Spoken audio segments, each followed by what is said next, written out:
नमस्कार, news nation का digital platform देख रहे हैं आप। मैं हूं आपके साथ अंजीत। और चुनाव आयोग ने आज ऐलान कर दिया तारीखों का। 7 चरणों में कुल चुनाव होंगे और नतीजे उसके बाद आएंगे। लेकिन बड़ी बात यह है कि चुनाव आयोग ने अपने प्रेस कॉन्फ्रेंस में जो बातें कही वो उस पर आज हम चर्चा करने जा रहे हैं। और इसी पर बात करने के लिए मेरे साथ खास मेहमान हैं डॉक्टर मोहम्मद अमीन साहब हैं, जो कि पूर्व निदेशक हैं चुनाव आयोग के। बहुत स्वागत है सर आपका। इसके अलावा विकास चंद्रा मेरे सहयोगी जुड़ गए और मोहित राज दुबे भी जुड़ गए हैं।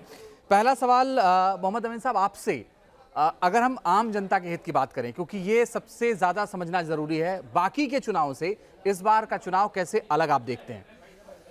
नहीं, देखिए सभी चुनाव एक जैसे होते हैं। जहाँ तक सवाल है चुनाव आयोग का, एक जैसी प्रिपरेशन करता है। आपकी पिछले 2 सालों से बहुत मेहनत की गई है कि ज़्यादा से ज़्यादा हमारा पोलिंग परसेंटेज बढ़े। इलेक्शन कमीशन चाहता है और फैसिलिटीज़ भी हमारे वोटर को ज़्यादा से ज़्यादा दी जाएँ। जहाँ तक सवाल है कि जो बाहुबल का इस्तेमाल किया जाता है उसको देखा जाए, कंट्रोल किया जाए। बॉर्डर्स पे जो इन्फ्लेट्रेशन होता था उनको रोका जाए। इसीलिए आपने देखा है कि 7 फेज में चुनाव की बात की गई है, जिसमें कि ये 19 से लेके 26, 7, 13, 20 और 25 और 1 जून को जी। इसमें इतने चुनाव फेजेस में कराने का कारण क्या है, हमारे देश की जनता जानना चाहती है। उसको हम ये बताना चाहेंगे कि हमारे मुख्य चुनाव आयुक्त ने तो बताया है, लेकिन आप देखेंगे भौगोलिक स्थिति के साथ में साथ हमारे साथ भूटान की बॉर्डर है, हमारे साथ बांग्लादेश का बॉर्डर है, हमारे साथ जो है नेपाल का बॉर्डर है। तो क्या होता है कि जो इससे पहले भी बंगाल के बारे में ही कहा गया कि वहाँ किया जाए, ज़्यादा फेज में कराए गए जब स्टेट के चुनाव थे। भाई देखिए, वहाँ पे हमें बॉर्डर का कंट्रोल करना पड़ता है, वहाँ के इन्फ्लेटेशन देखनी पड़ती है, सुरक्षा देखनी पड़ती है।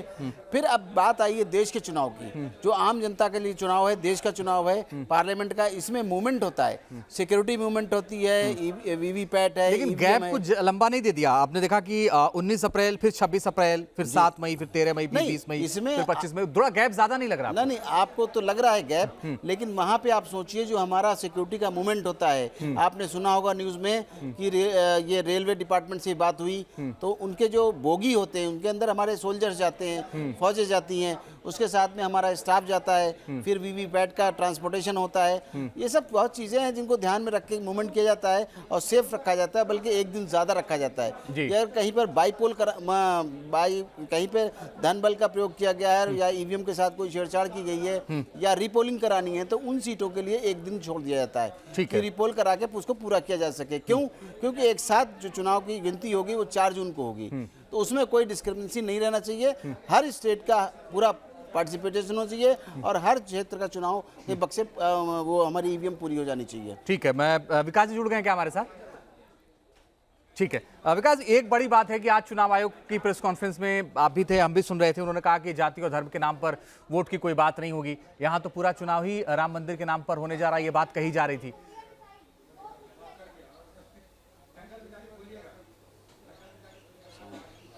ये देखिए, बिल्कुल सही कहा आपने कि बीजेपी के अगर मैनिफेस्टो पर देखें, बीजेपी नेताओं के बयान अब तक के देखें, तो राम मंदिर उसमें मुख्य मुद्दा है। और 2024 के चुनाव में बीजेपी की तरफ से वो मुख्य मुद्दे के तौर पे उछाला भी जाएगा। आप भी इस चीज को देखिएगा। लेकिन जहां तक राष्ट्रीय चुनाव है, चुनाव आयोग हर बार ये कोशिश करता है कि जाति, धर्म, संप्रदाय, क्षेत्र के आधार पर चुनाव न हो, किसी भी आधार पर लोग मोबिलाइज करने की कोशिश न करें।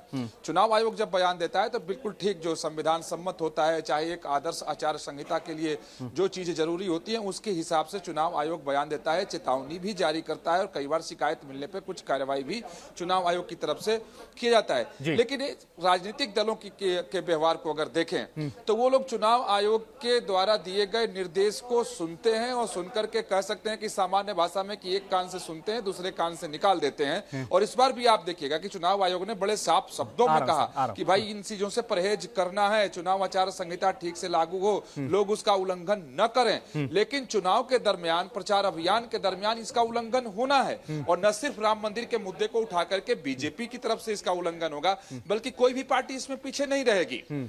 और सभी पार्टियों की तरफ से कोशिश होगी कि कोई अपने समीकरण के हिसाब से हिंदू मुसलमान का कॉम्बिनेशन बन जाए, हिंदू मुस्लिम वोट का ध्रुवीकरण हो जाए, तो उसके लिए उनके तरफ से एजेंडे सेट किए जाएंगे। बीजेपी की तरफ से राम मंदिर, चाहे Kashi corridor, Vindhyavasini corridor, Mahakal corridor का मुद्दा उठाया जाएगा ताकि लोगों को धार्मिक तौर पर हिंदू वोटों का ध्रुवीकरण हो सके। तो ये तो राजनीति होगी ही होगी। लेकिन चुनाव आयोग जो है अपनी तरफ से बयान देकर के एक निर्देश जरूर जारी करता है जो एक आदर्श के तौर पर है कि हाँ, आपने कहा जिस तरीके से संविधान में तमाम सारी बातें हैं, प्रावधान है जो संविधान में है, उसका पालन लोग धरती पे नहीं करते हैं, धरती पे वो उतर नहीं पाता है, उसी तरीके से है। लेकिन हाँ, चुनाव आयोग बिल्कुल नखहीन है, दंतहीन है, ऐसा भी नहीं है। अगर आयोग चाहे तो अपना चाबुक चला सकता है। और विकास हमने देखा था, आप भी देख रहे हैं, पिछले कई लोकसभा चुनाव, आपने विधानसभा चुनाव का देखा है, हमने भी देखा है। लेकिन मोहम्मद अमीन साहब, बात विकास करें वो बिल्कुल ठीक है, हमने ही देखा है कि जब कोई इस तरह की बयानबाजी होती है उसके बाद क्या बयान लगता है कि भाई आप 2 दिन चुनाव प्रचार नहीं कर सकते, 3 दिन चुनाव प्रचार नहीं कर सकते, इसके अलावा क्या? देखिए, जब मॉडल कोड ऑफ कंडक्ट निश्चित किया जाता है उस समय सारे दलों के जो उनके लीडर्स हैं, टॉप लीडर्स बुलाए जाते हैं और कमीशन की 1-to-1 बात होती है और उसमें सारी बातें कही जाती हैं। इससे पहले आपने सुना होगा, कहा जाता था लेकिन उसको मानते नहीं थे। लेकिन पिछले कुछ वर्षों से अब एक फॉर्म डेवलप किया गया है, उस फॉर्म में इनको डिक्लेरेशन देना होता है कि हम जात आधारित नहीं प्रचार करेंगे, ना किसी के निजी हमले करेंगे। इस तरीके बातों के लिखे गए पूरे पॉइंट्स पे, उस पे ये साइन करके आते हैं कि अगर हम करें नहीं, अगर हम उल्लंघन करें, लेकिन मानते नहीं, उल्लंघन करें तो हमको दंडित किया जा सकता है। वो अब इलेक्शन कमीशन से राइटिंग में ले लेता है। और ऐसा नहीं है कि अब तो इनके खिलाफ एफआईआर भी दर्ज होगी अगर इस तरह की बातें करेंगे। ये तो है ही है कि उनको चुनाव प्रचार के लिए रोका जाएगा और उनको सस्पेंड किया जाएगा, लेकिन इस बात के लिए भी ध्यान रखना होगा इनको कि इनके ऊपर कानूनी कार्रवाई भी अब हो सकती है। चलिए सर, अगर मैं ये आपसे पूछूं कि क्या और कड़े कानून की जरूरत है तो बहस दूसरी दिशा में चली जाएगी, इसलिए हम केवल इस पर रहते हैं कि आज तारीखों का ऐलान हुआ है और आगे चुनाव। मोहित के पास जाते हैं, मोहित का रुख करें। मोहित, आप तो मौजूद थे इस पूरी प्रेस कॉन्फ्रेंस में, जो तैयारी है वो सर बता रहे हैं कि 2 साल से, और चुनाव आयोग ने भी बताया कि 2 साल से वो कड़ी मेहनत कर रहे थे, तैयारी कर रहे थे इसको लेकर के, तब जाकर के इस नतीजे पर पहुंचे।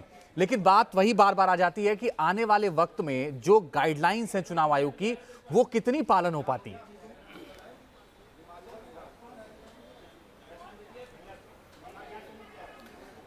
देखिए, करीब 2 दशक हो गए और 2 दशकों से मैं ये चुनाव आयोग की रिपोर्टिंग कर रहा हूँ, चुनाव आयोग को मैं कवर कर रहा हूँ। मैं सुबह से ही आज की रिपोर्टिंग कर रहा था, मैं वहाँ पे मौजूद था जहाँ पे प्रेस कॉन्फ्रेंस हो रही थी और मैंने ही सवाल उनसे ये किया था मुख्य चुनाव आयोग से कि 7 चरणों में आप मतदान करा रहे हैं, इसके पीछे आखिर रीजन क्या है, तो किस तरीके से आप मतदान करवाएंगे। उनका जवाब बहुत बिल्कुल बेबाकी से जवाब दिया उन्होंने और सलीके से कहा कि देखिए ऐसा है कि पूरे देश में 7 चरणों में मतदान भौगोलिक स्थितियों की वजह से जो है हमको करवाना पड़ता है। एक और बहुत ज़्यादा गर्मी होती है तो दूसरी ओर बहुत ज़्यादा ठंड पड़ती है और वहाँ पे पैरामिलिट्री फोर्सेस की जो तैनाती करनी पड़ती है। 3.5 लाख से ज़्यादा पैरामिलिट्री फोर्सेस की तैनाती इस चुनाव में किया जाएगा। 10.5 लाख से ज़्यादा मतदान केंद्र बनाए जाएंगे। आप समझ सकते हैं कि जब मतदान केंद्र इतने ज़्यादा बनाए जाते हैं तो वहाँ पे जो है वहाँ पे कर्मचारियों की नियुक्ति होती है, सिक्योरिटी फोर्सेस की नियुक्ति होती है। जो चुनाव आयोग की ओर से प्रोटोकॉल बनाए गए हैं कि वहां पर एक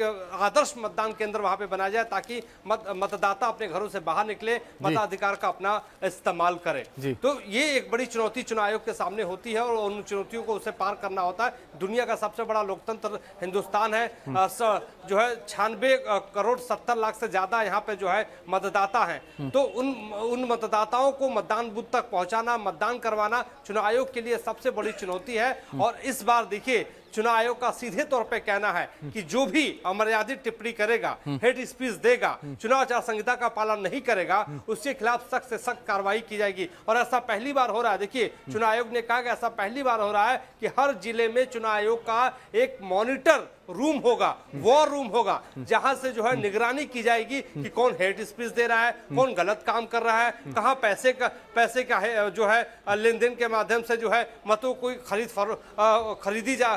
हो रहा है, कहां शराब का इस्तेमाल हो रहा है, कहां कुकर बांटा जा रहा है, कहां मिक्सी बांटा जा रहा है, यानी प्रलोभन किस प्रकार के दिए जा रहे हैं, उन सारी चीजों पर निगरानी जो है चुनाव आयोग करेगा। इसके साथ ही साथ चुनाव आयोग ने यह भी कहा है कि हम आपको एक नंबर देते हैं, इस नंबर पे आप हमें सूचित कीजिए, आपका नाम नहीं बताया जाएगा और 100 मिनटों के भीतर हमारी पूरी की पूरी टीम जो है वहां पे पहुंच जाएगी। देखिए, चुनाव अधिकारी जो है पूरे देश में चुनाव तो करवाते हैं। चुनाव आयोग ने आज ये भी कह दिया कि 2100 पर्यवेक्षकों की नियुक्ति भी हम करेंगे और वो पर्यवेक्षक जो है उस मॉनिटर टीम से अलग होंगे, जो मॉनिटरिंग पहले से होती आ रही है कि डिस्ट्रिक्ट में जो मजिस्ट्रेट, मंडल मजिस्ट्रेट, जो होते हैं वो और सेक्टर मजिस्ट्रेट होते हैं वो तो निगरानी करते ही करते हैं, लेकिन इसके अलावा 2100 पर्यवेक्षक पहली बार जो है वो तैनात किए जाएंगे लोकसभा चुनाव के मद्देनजर। चुनाव आयोग के सामने देखिए तमाम बड़ी मोहित चुनौतियां हैं, आपने जो लेकिन बात कही ना, आपने जो बात खासतौर पे कही 2024 उससे जो का दर्शक लोकसभा जुड़े चुनाव हैं है, इसे उन्होंने पारदर्शिता बिल्कुल इससे अपने आप को रिलेट कर लिया होगा, और मोहम्मद अमीन साहब ने भी अपने आप को रिलेट किया होगा, क्योंकि आपने एकदम जमीनी बात कही है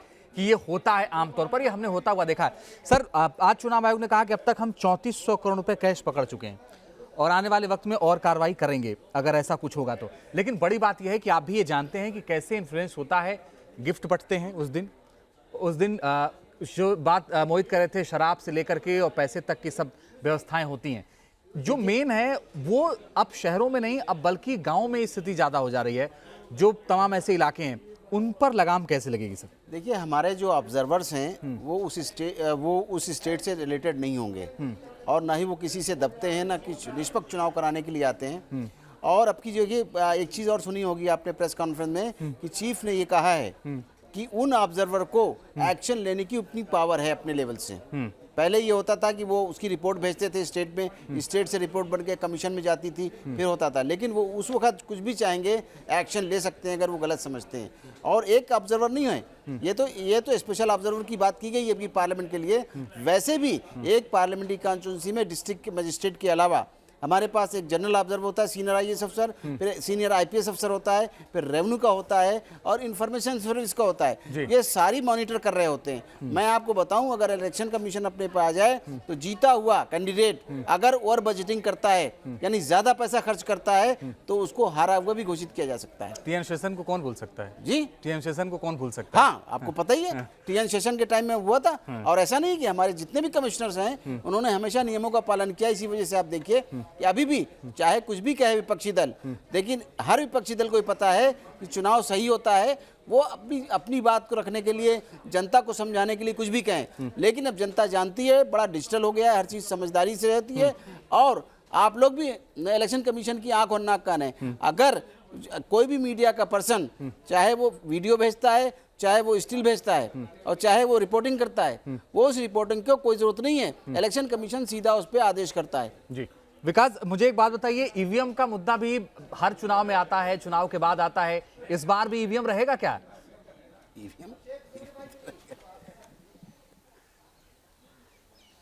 जी, अभी से ही शुरू हो गया ईवीएम का मुद्दा। देखिए, चुनाव आयोग की घोषणा के पहले से ईवीएम के राग को लोग अलापने लगे हैं और रोने लगे हैं और कई बार लोग कोर्ट तक पहुंच गए। बार बार कहते हैं कि जो पुराने ढर्रे पे चुनाव होता था, बैलेट पेपर के जमाने को लाओ, ईवीएम में टैंपरिंग हो जाती है, जो सत्ता में पार्टी रहती है, खासतौर पर बीजेपी की, वो ईवीएम के साथ हेरफेर कर लेती है। और कई बार चुनाव आयोग इसको साबित कर चुका है कि ईवीएम के साथ टैंपरिंग नहीं हो सकती है और बहुत साइंटिफिकली वो प्रूफ चीज है। उसके बावजूद चूंकि होता क्या है कि इसके जरिए अब विपक्ष के ऊपर आरोप लगाना बहुत आसान हो गया है कि वही देखिए कि वही विपक्षी पार्टी जब खुद जीतती है तब ईवीएम पर आरोप नहीं लगाती है, लेकिन जब दूसरी पार्टी जीतती है तो ईवीएम पर आरोप लगा दी जाते हैं। तो बड़ा सहज हो गया है कि ईवीएम पर सवाल खड़े कर दो, अपनी कमी को छुपाने के लिए ईवीएम का सहारा ले लो, किसी दूसरे को कटघरे में खड़ा करने के लिए ईवीएम का सहारा ले लो। लेकिन इसमें दुखद पहलू है कि ईवीएम के जरिए चुनाव आयोग की निष्पक्षता पर भी लोग सवालिया निशान खड़े कर देते हैं, जो एक दुर्भाग्यजनक स्थिति इस देश में पैदा होता है। और चुनाव आयोग बिल्कुल जी कंप्लीट कर लीजिए विकास जी कुछ कह रहे थे, आप कंप्लीट कर लीजिए। मैं मोहित के पास जाना, लेकिन आप कंप्लीट कर लीजिए। हाँ, तो वे राजनीतिक पार्टी ऐसा करती हैं, लेकिन जबकि बार बार आयोग की तरफ से साबित किया जा चुका है, कई इसके एक्सपर्ट बता चुके हैं कि ईवीएम के साथ अगर छेड़छाड़ होता तो पूरा ईवीएम ही बैठ जाता है, इस तरीके की टैंपरिंग नहीं हो सकती है। लेकिन जिस तरीके से राजनीतिक कारणों से कई तरह के बयान राजनीतिक तौर पर दिए जाते हैं, तो अब ये ईवीएम का जो मुद्दा है ना, ये भी राजनीतिक बयान का एक हिस्सा बन चुका है और इसीलिए ईवीएम पर सवाल अभी से ही खड़े किए जाने शुरू कर दिए गए हैं। और सवाल उठता है कि जब ईवीएम का जब भी मामला आता है तो चुनाव आयोग काफी सतर्क होता है। और कोई भी ईवीएम बूथ तक तभी पहुंचता है जब कई चरणों के जांच के बाद वो गुजर चुका होता है। तो अब से शुरू हो गया, इसमें कोई आश्चर्य की बात नहीं है। आप देखिएगा कि चुनाव के दरमियान भी ये मुद्दा उठेगा, जब काउंटिंग हो जाएगा उसके बाद भी मुद्दा उठेगा। कई लोग सड़क पर भी उतर जाएंगे, कुछ लोग आयोग तक पहुंच जाएंगे, हो सकता है न्यायालय तक भी पहुंच जाए, इसके पहले भी न्यायालय तक पहुंचे हुए हैं। तो यह अब लगता है कि अब सामान्य सी बात हो गई है कि ईवीएम को कटघरे में खड़ा कर दो। आप सोचें कि आज के जमाने में लगभग 100 करोड़ करोड़ के आसपास मतदाताओं की संख्या इस देश में है। पूरे यूरोप, अमेरिका, ऑस्ट्रेलिया जोड़ दीजिए, जितनी जनसंख्या नहीं उससे ज्यादा मतदाता हैं। और आज बैलेट पेपर से अगर यहाँ पर चुनाव शुरू हो जाए तो कई दिन तक काउंटिंग चलता रहेगा, फिर भी मामला सुधर नहीं पाएगा। बेसिकली क्यों लोग ईवीएम की निंदा करते हैं, कटघरे में खड़ा करते हैं, बैलेट की वकालत क्यों करते हैं, वो आप समझते हैं कि क्यों करते हैं। आखिर ममता बनर्जी एक चरण में क्यों मांग कर रही थी? बिहार, बंगाल सबसे ज्यादा हिंसाग्रस्त राज्य बनता है जब चुनाव वहां पर होता है। बिल्कुल। तो बहुत सारी बातें हैं जो राजनीतिक के लिए ही की जाती हैं और ईवीएम का मुद्दा भी राजनीति के लिए ही चलिए, उठाया जाता है। आपने एक बात कही कि अब इसको आप चुनावी मुद्दा मान लीजिए और राजनीतिक बयानबाजी मान लीजिए कि कम से कम ईवीएम की चर्चा होती रहेगी। मोहित, आप कुछ कह रहे थे?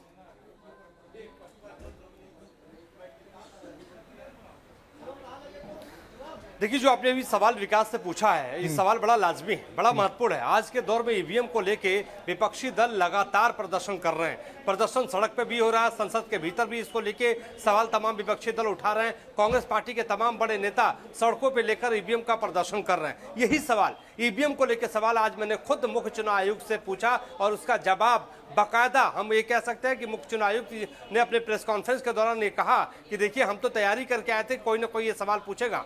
तो हमने जब पूछा तो उनका ये कहना था कि जब विपक्षी दल चुनाव जीतते हैं और जब जीतकर जो है लड्डू बांटते हैं तो उनको ईवीएम से कोई शिकायत नहीं होती है, और जब वो हार जाते हैं तो ईवीएम बुरा है, ईवीएम का रोने लगते हैं। ये बात मुख्य चुनाव आयुक्त ने कहा। मुख्य चुनाव आयुक्त ने शेरो शायरी के अंदाज में ईवीएम के बारे में सीधे तौर पर विपक्षी दलों से कहा कि जब आप हारते हैं तो आप दुख जो है ईवीएम पे डाल देते हैं, ये उचित नहीं है, ठीक नहीं है।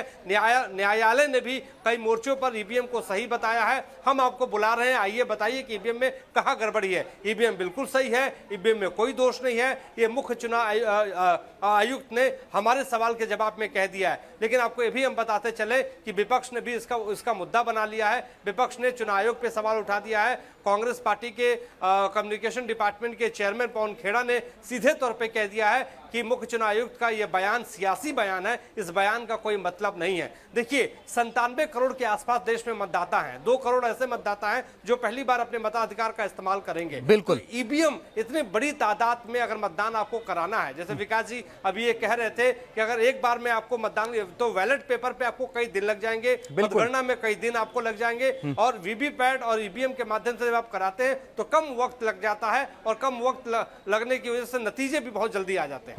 बिल्कुल मोहित, मैं लौट रहा हूं आपके पास। और आपने कहा कि जो चुनाव आयुक्त ने जवाब दिया है शेरो शायरी के माध्यम से, उन्होंने कहा कि अधूरी हसरतों का इल्जाम हम पर लगाना ठीक नहीं, वफा खुद से नहीं होती, इल्जाम ईवीएम पर लगाते हो। तो ये उनका जवाब था एक तरीके से। सर, मैं आपसे एक बात जानना चाहता हूं, मैं इस मुद्दे को आगे बढ़ा, ईवीएम पर बात नहीं करूंगा क्योंकि अब विकास जी ने बहुत क्लियर कह दिया है। लेकिन जो सबसे महत्वपूर्ण वो ये है कि 12 राज्य ऐसे हैं जिसमें पुरुषों से ज्यादा महिला वोटर हैं। इसके अलावा 49 करोड़ से ज्यादा पुरुष हैं और 47 करोड़ लगभग महिला वोटर हैं। बड़ी बात यह है कि ये जो संख्या है ये लगातार बढ़ रही है और संभवतः ये एक तरीके की जागरूकता है, एक तरीके से मैनेजमेंट है कि ये लोग आगे आ रहे हैं धीरे धीरे। नहीं, देखिए, एक शेर मैं भी कह देता हूँ कि मैंने माना चांद क्या चांद से ज़्यादा हसीन है आप, और नेता को न चाहें तो कुछ नहीं है आप। ये तो जनता का सोचना है और जनता जैसा चाहेगी अपने नेता को चुनेगी, उसमें कोई परेशान होने की बात नहीं है। और ईवीएम कुछ नहीं करती है। ईवीएम एक अपरेटस है, उसको जैसा यूज़ किया जाएगा वही होगा, क्योंकि ये बैटरी ऑपरेटेड है। मैं सीधा सच्चा सवाल का जवाब देता हूँ कि बैटरी ऑपरेटेड है, इसके कोई भी लिंक उससे इंटरनेट से नहीं है। क्यों नहीं? मैं चाहता हूं कि जो अपोजिशन के लीडर्स हैं वो बैलगाड़ियों तांगों में चलें, या जो मोबाइल है उस मोबाइल को छोड़ दें, वो पुराना टेलीफोन यूज करें। जब वो टेलीफोन नया यूज करते हैं, लेटेस्ट टेलीफोन करते हैं, लेटेस्ट ट्रांसपोर्ट यूज करते हैं, तो क्यों ना इलेक्शन कमीशन अपने अच्छे जो रिफॉर्म्स ला रहा है उस रिफॉर्म्स को क्यों मानने को तैयार नहीं है? खुद काम करते नहीं हैं और ईवीएम को और इलेक्शन कमीशन को रोक देते हैं। जहाँ तक सवाल कहा आपने कि जो पुरुष हैं वो 49% और 47% महिलाएं हैं जी, तो ये आप देखेंगे कि जागरूकता तो फैली है। साथ में आपने ये भी देखा होगा 42 लाख मतदाता जो 85 के ऊपर हैं, उनके लिए भी इलेक्शन कमीशन अरेंजमेंट करता है। उनके घरों से वोट कलेक्ट किए जाते हैं, पूरी पोलिंग पार्टी जाती है। इसमें 85 लाख तो लड़कियां भी हैं जो यूथ हैं, और इसके अंदर जो है तो इस तरह से बातें हैं। और आप इलेक्शन कमीशन इंटरमीडिएट कॉलेज से, जहाँ से बच्चे अपनी एज को पूरा करते हैं वोटर बनने के लिए, वहाँ भी हमारे जो ऑफिसर्स हैं वो जाते हैं और इनके वोटर आईडी कार्ड बना के दे के आते हैं। ये बहुत बड़ी बात है। हमारा बीएलओ घर घर तक जाता है।